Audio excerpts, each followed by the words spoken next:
Hey, do you have that one friend that you're debating, like, do I still need to have this friendship or not? Or what's happened? Like, I don't think I did anything, but my friendship is different.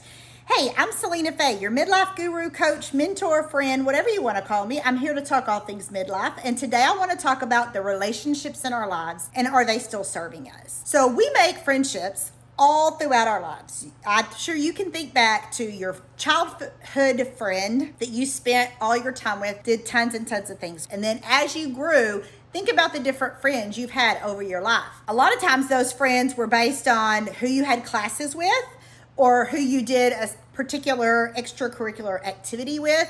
Those were probably the people you spent more time with, and so therefore those were your friends. Then as you get older, like if you go to college, you know, the friends that you spent time with in college, maybe in your sorority, maybe, just study groups. If you didn't go to college, once you start having kids, your friends become your friends. Now, let me say that again. Your friends can become your kids' friends' parents. There we go.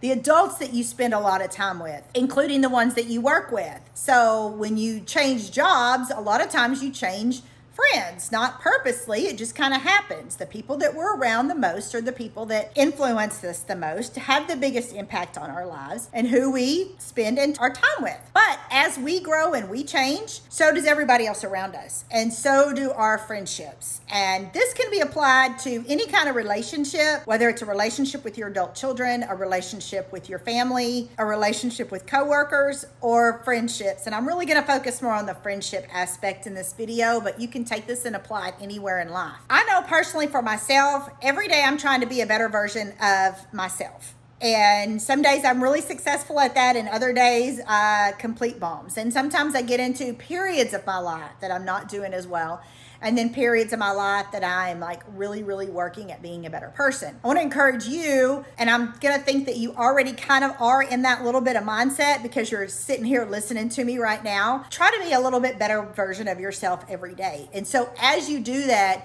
you are growing, you are becoming better, your mindset is changing, your outlook on life is changing. And if the people around you, if your friends aren't doing the same, then you're gonna find that y'all are off balance at some point in time. That's not a bad thing, and that's not saying anything bad about your friend at all. Please don't take it that way. It's just saying that everybody is different, and everybody is always at a different place in their life. And because of that, what serves us at one point in our life may not necessarily serve us in another point in our life. So let's look at this example. You've gone to college and you've graduated high school and you've had your best friend since graduating high school, and you go off to college to become an attorney, and your best friend stays in the town that you grew up in. She gets a job at the local mall, and she's doing well and she's happy and she's hanging out with the same people that y'all hang out with. While you've gone off across country to a college and you've made friends through studying, you've made friends through, activities that you've done throughout college, and you've graduated now and you've moved back home. And you're in the mindset now of a career and making something of yourself. But your friend is not necessarily at that same point because she didn't go to college and get specific education for a specific thing in her life.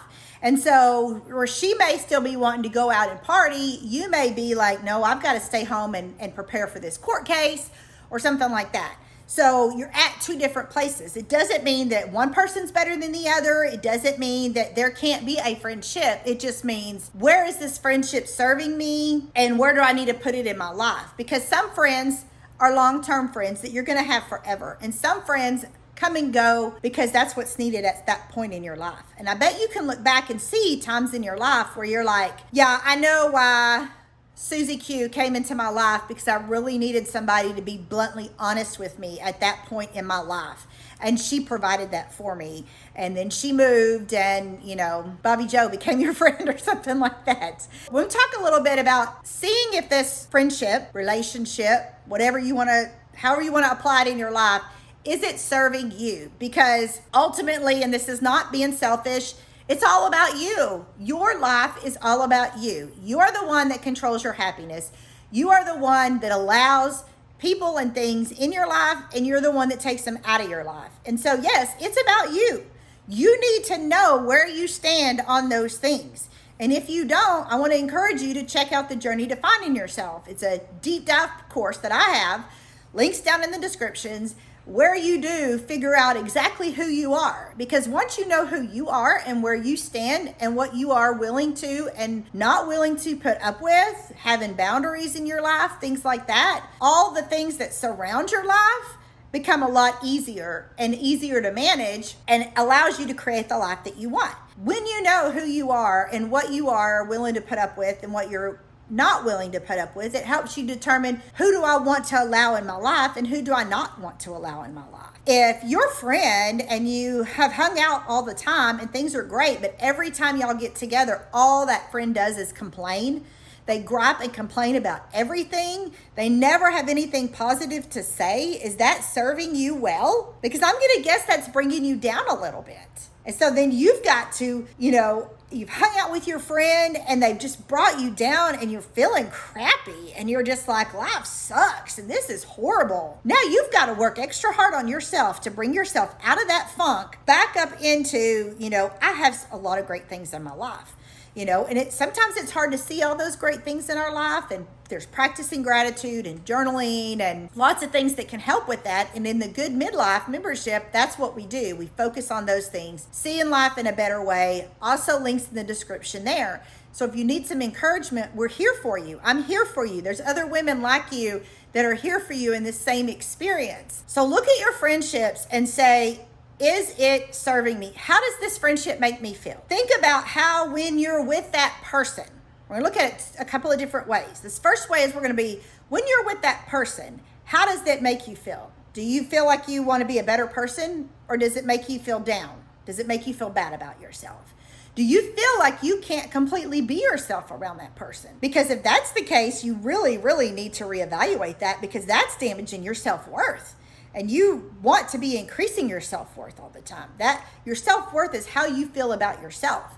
And so if you're not able to be your true self around your friend, that's probably not the best friendship for you to have. Then think about, how do you feel when you're not with that friend, but when you think about that friend? Do you feel happy inside, or do you feel bad? Has the friendship become one where every time you think about that friend, or you think about doing something, you don't do it because your friend may find out that you're going to do it? And then you don't want them to find out you did it without them, because then they're going to be upset and it's going to be a big fight, or they're going to give you the silent treatment or something like that. Like, are you being able to be yourself with that friend and without that friend?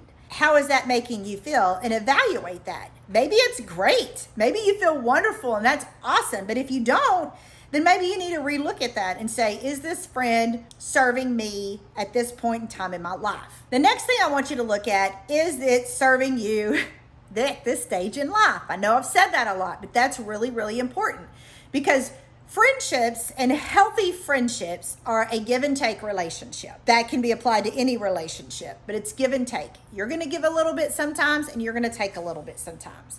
You're going to have rough times in your life where you need that friend standing there supporting you, however it is you need that support. And there's going to be times that you need that from your friend. So just because your friend is in a bad place in their life doesn't mean say, oh, I'm not going to be their friend anymore because they're not serving me and they're bringing me down. Look at how long have you been friends? Is this typical for this person? If this is the way they act all the time, then yes, you probably want to say, hey, do I need this friend or not? But if this is not typical for them, maybe they go into ups and downs, then, maybe they just don't need to be your first friend you call when you need something. And like I said before, people come in and out of our lives at different times for different things. You could have your friends, I'm sure, that you don't talk to for months, and then you talk to them and it's like there was never any time had gone by, like everything was always the same. But as adults, we don't need our friends the same way. I have another video that talks about ways to make friends as an adult. And so I really want you to go check that out, because it's hard. As adults, it's hard. Some people get lucky and they just have great friends and the friendships stay great. Life goes on wonderful. But for most of us, our friends change as we change. And when your kids are grown, you don't have their parents to hang out with. You don't have their activities you're sitting at and talking to people. Your job changes. Maybe you're retired. Maybe you work from home.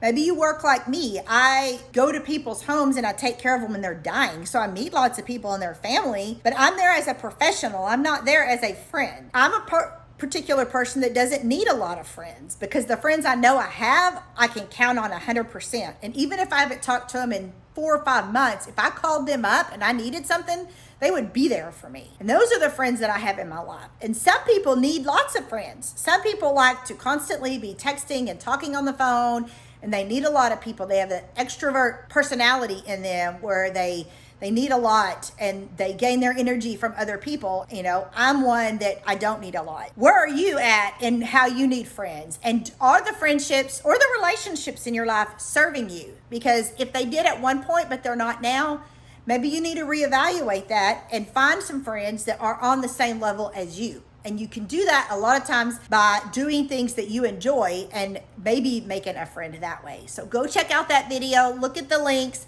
Leave me comments on your adult friendships, how you've made new friendships, you'd struggle with, and I will see you on the next video. Till then, take care.